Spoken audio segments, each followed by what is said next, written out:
Welcome into another Garnet Trust interview. Today we have a very special guest. It's a special teams player at that, Mitch Jeter, joining us today. And Mitch, we were talking about it before we hopped on.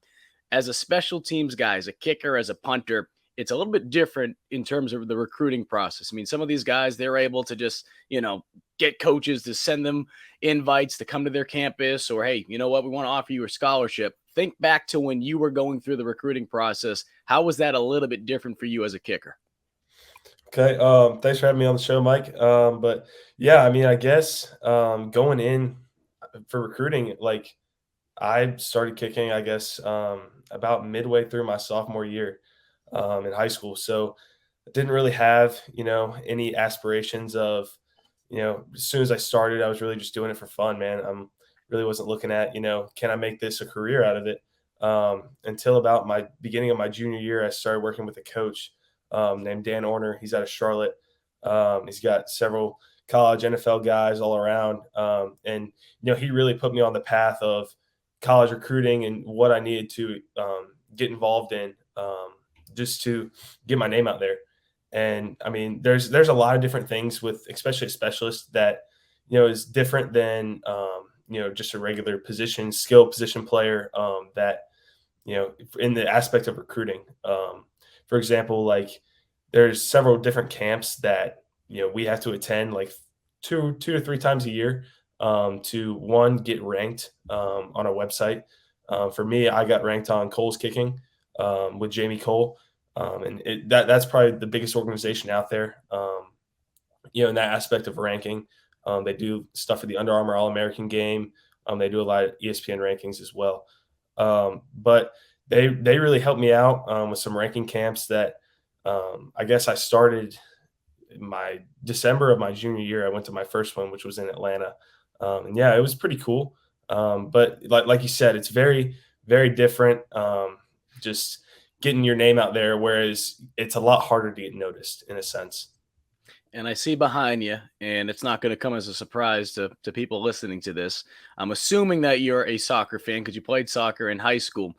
Was that something that got you interested in kicking for football? Because, we see so many guys, they have that background of playing soccer. So did that passion for kicking, did it start with soccer, or how were you introduced to it? Yeah, so I guess like you said, I've been playing soccer my whole life. That's something I've been doing since probably I could walk. That was something I grew up with, and I really thought about in middle school, beginning of high school, college soccer was my path. That's what I wanted to pursue, and the difference between soccer and football is just there's so much more international recruitment that goes on with that, and that just really limits the opportunities through soccer. And you've got a lot of international guys that are as good as or better than the American guys competing for the same spots. So I would say soccer really built my foundation for kicking, but I wouldn't say that I was like, oh, I'm going to play soccer and then go out to kick. It just kind of evolved that way. I went to a really small high school that we didn't have more than probably 35 guys on our football team in high school. So we were lacking a kicker, and I was like, you know what? Let's go try it. Let's see what happens. Let's have some fun with some of my friends, and just ended up, getting me to where I am today, which I'm forever grateful for. When did you think, like, hey, this could be something that I want to pursue in college? You had a 57-yard kick. Was that the moment you made a 57-yard kick in high school? I believe that's the longest one you had. I'm sure you had maybe some longer kicks in practice or, pregame, but 57 yards, was that the moment, or was there another moment that said, hey, you know what, maybe I should be able to go on and play football in college? Or was there a possibility of wanting to play soccer in college? So I would say, really in my junior year, kind of that junior year, right around December, which is when I got ranked by Coles. Um, and that was really an eye opener for me because they put you, I mean, out there with some of the best national guys, and my name was within a lot of the top guys, which I didn't really know how much that camp would put my name out there, but it did. And that was kind of the moment where I was like, hey, like, there's opportunities out there. I would look at the previous class rankings and where I lined up and kind of where those guys were going. I was like, I could really put myself in a Division I Power Five university if I could, continue to excel and get better. But I mean, it's just, I guess, the whole kicking thing is just such a small aspect of recruiting. Just the camps. I mean, you also have to go to college camps. So I guess my junior summer, I started going to some college camps and really getting my name out there. And my recruiting went all the way up to December of my senior year. So that was just about a year of recruiting that was really, sometimes stressful, but also was pretty fun to go around and see a lot of the country with all the universities. All right, let's break some stigmas here. Let's break some stigmas. I know we were talking beforehand, and I was telling you about my days of playing football in college, and I know what the kickers did. I know the kickers had their own little thing. Everyone just thinks the kickers just sit there, they bring long chairs out, they're not doing anything during practice. All right. Explain to us what a day is like as a kicker during practice. Now, I'm sure training camp's a little bit different now that you have a full-time special teams coach, and that's not to bash the old coaching staff by any means. The reality is you have a full-time special teams coach. So explain to us, number one, what practice is like, but then kind of bring us back a little bit to training camp, now having a full-time special teams coach. If you guys are, I wouldn't say more involved, because I don't want it to seem like you guys weren't doing anything, because obviously you guys are working hard, but now having a special teams coach too, how that's kind of added a little bit more in terms of meetings and what you guys are being asked to do on a day-to-day basis. Yeah, so I mean, with the addition to Coach Lembo on our staff, it's been huge for our program through special teams. He's done a really good job with a lot of our guys, really making them buy into special teams culture, which is something that we have to be a part of as well, obviously, and really kind of incorporate us in the team. You think of all the kickers, like you said, over there, like not really doing too much, but yeah, he's done a really good job of incorporating us in the team. Like he puts us in drills to where we're involved. For example, kickoff, punt, field goal. We do all of those in practice with the team, as well as on our own. We have individual periods, which is kind of the difference, like you said, when we have a true special teams coordinator. Before, I guess in my freshman year, our special teams coordinator was also working with the defensive backs. So he really wasn't around us until we had to be in those team periods where we did special teams. So we'd be kind of in the indoor doing our own work. But Coach Lembo has really made it clear that we're gonna do drills, we're gonna work hard, and we're gonna get better, which is, I think, a great mindset. Yeah, I mean, we continue to do drills, kind of the same, some of the same stuff every day, but we'll have days where we work more on field goals or more on kickoffs or more on punts even. And you guys have arguably two of the best special teams minds in the country, between Coach Lembo and then obviously Shane Beamer with his background with his father, Frank. When you hear the phrase Beamer ball, what is that really like when you see it on the opposite side of it as a player? Because I think on the outside, of course, look, it comes from Frank, it comes from his father. And you got to give obviously a lot of credit to Pete Lembo too. I understand every time there's a block kick, people want to be like Beamer ball, and rightfully so.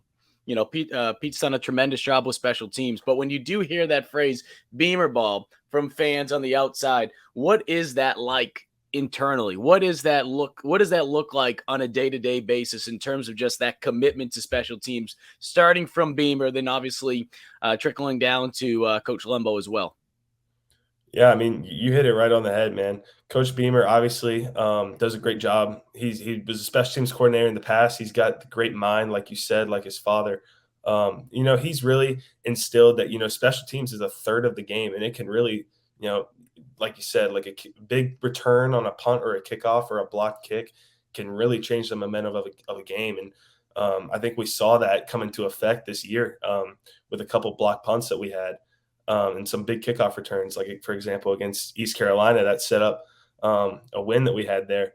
But I mean, they've both done a really good job of making sure that guys are bought into it. It is a third of the game when you really think about it, and we've got to be as exceptional as we can in that third, then offense and defense as well, to really come together and do as best as we can to win games. How does he pitch it? How does he pitch it? And I don't even know if it's specifically Coach Beamer, if it's more so Lembo, since obviously he's the full-time special teams coach, how does he get guys to buy in? Is it as simple as going out there that first game? You guys have two blocks, block kicks, and he's able to go back on film on Monday or Sunday whenever you guys go back and watch the film and be like, hey, look, see this, see what happens when we're bought in. Like, what is it? What has he been able to do? What have both those guys been able to do to get guys to buy in? Because it seems like there is another sense of urgency. There's another level. And there just seems like guys are truly enjoying being out there on special teams because, I mean, let's face it. I mean, I'm sure you've been part of teams in the past. I'm not saying specifically USC. I mean, could have been before they were here. Can go back to high school. You know, there's sometimes people just go out there. It's just like, all right, you know, this is where the ball is switching hands. We'll just run out there, run down the field and come back to the sideline and get some water. How has that mindset changed? Yeah, so like I said, Coach Lembo, like we meet with him personally, and I guess Coach Beamer really affects it to the whole team. But Coach Lembo starts it with us. Like he makes sure that we know like punt formations, kickoff coverages, kickoff return coverages. Like we watch all this film that can be beneficial to our own sense of rather than just, oh yeah, we just go out there, we kick the ball. That's the end of the day. But I think they've really like you said, how have they affected and put it into our program? And it's really come from practice. I'd say that we do a lot more special teams work in practice and really teaching guys, the right form and everything that they do, to be the most successful and most efficient, which I think Coach Limbo is all about, and Coach Beamer, they're all about efficiency.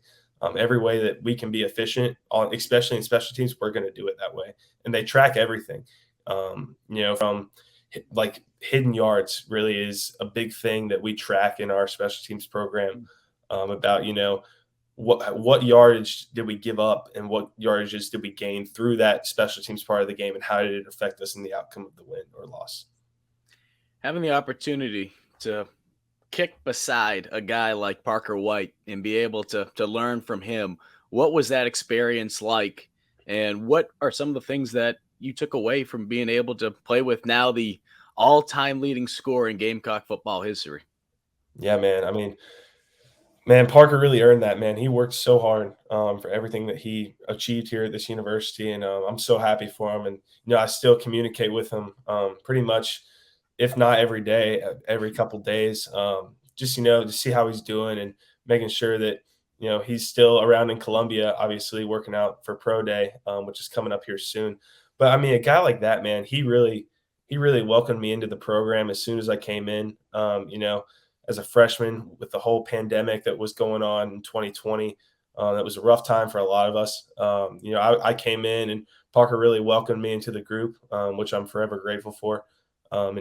He's really a role model to me. We look up, I think a lot of the guys on the team look up to him. I mean, he was named a captain this past year. So I just say, he's not necessarily teaching me how to kick, but he's teaching me more how to prepare my mind. Which I think important, especially in our position. His mental preparation is something that I take away and really look at, because he's been through ups and downs and he's been through it all. And, he really came out on top this year and really showed everybody that he can be that guy.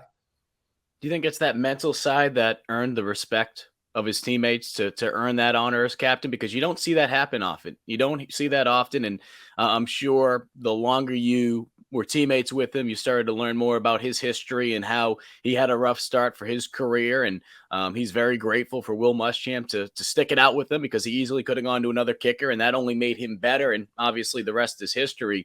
But what do you think earned him that respect to become a captain for the rest of the guys? Because obviously as kickers, you guys see that, and he'll earn that respect a little bit quicker from you guys. But the rest of the team, because like we talked about, there's a stigma about kickers, and obviously Pat McAfee and guys that play the position, whether it be punter or place kicker or kickoff guy, whatever, they're trying to shatter that stigma. And of course, Parker White is one of those guys as well that's been able to do that. Yeah, I think Parker really earned a lot of respect from a lot of us here. A lot of our teammates, including myself, just the way he handles himself. He came into practice or workouts, and any day he was there, he was the same guy every single day. He did everything that he needed to do the right way and pretty much was always on in that. And that's, I think, something that he worked on a lot this past offseason to make sure, anytime that he was out there, he was going to do his job and get himself to the next level, which is obviously what he's about to do, and give himself the opportunity to go play in the NFL. Um, I think, like you said, respect from his teammates is probably the biggest way that I'd see him, as a natural leader. Just making sure guys, if they mess up or something like that, he's always there like, hey, we've got the next rep. He's always a next rep kind of guy. He's never going to dwell on the past, which is really important and something that I've taken from him as well. All right, give us a inside look at how spring ball's been going, or I should say getting ready for spring ball, how winter workouts have been going, because by the time this thing airs, we're going to probably be, a week or so away until spring football starting up. How has the culture, I know it's such a cliche word to use, but it's the God's honest truth. How has the culture and the mindset of this team changed just within a year after the type of season that you guys had in comparison to where things were a year ago when, new coach was coming in? There was a lot of question marks swirling, and, you guys have been able to, put yourselves in a great position heading into year 2 under Coach Beamer. Yeah, I mean, I think a lot of us, right now we're in winter workouts. It's kind of our last week. We've got spring break next week, and then coming up on spring ball starting on the 15th. I think a lot of the attitude this year would be, we've all got something to prove. We had a winning record last year and came back with a new coach, like you said. And it's a lot of guys saying that, we can even go farther. And it's really shown in these workouts. A lot of guys are really pursuing what they're doing with a passion and a purpose rather than just trying to get through something. And that's kind of what Coach Beamer's really instilled in this program is competition. We're competing even in our workouts outside of practice. We're making sure, if you're going to do a certain workout and get a certain amount of reps, I'm going to try to do the same thing or better. Because that's just the program that Coach Beamer's instilled. One of his core values of our program is competition and competing. And, that's what everyone here is going to be all about as well. All right, last question for you. And for perhaps maybe 95% of the people listening to this, they're probably not going to care whatsoever. And you might be part of that 95%. But as someone that grew up in Boston that was not a fan of Derek Jeter, I have to ask you, does anyone ever hear your name, Jeter, and think, number one, are you related? And number two, how many times have you had to hear the word Derek Jeter when people talk about you? Does anyone just bring that up? Because when I saw your name for the first time, I'm like, come on. I go to the South Carolina. I grew up in Boston. I despise the Yankees. It's like, growing up in Columbia, you're told as a Gamecock fan, you can't like Clemson and vice versa. So can you help me out with that? And if you are related to Derek Jeter, I promise that I won't hold that against you, if God forbid you were.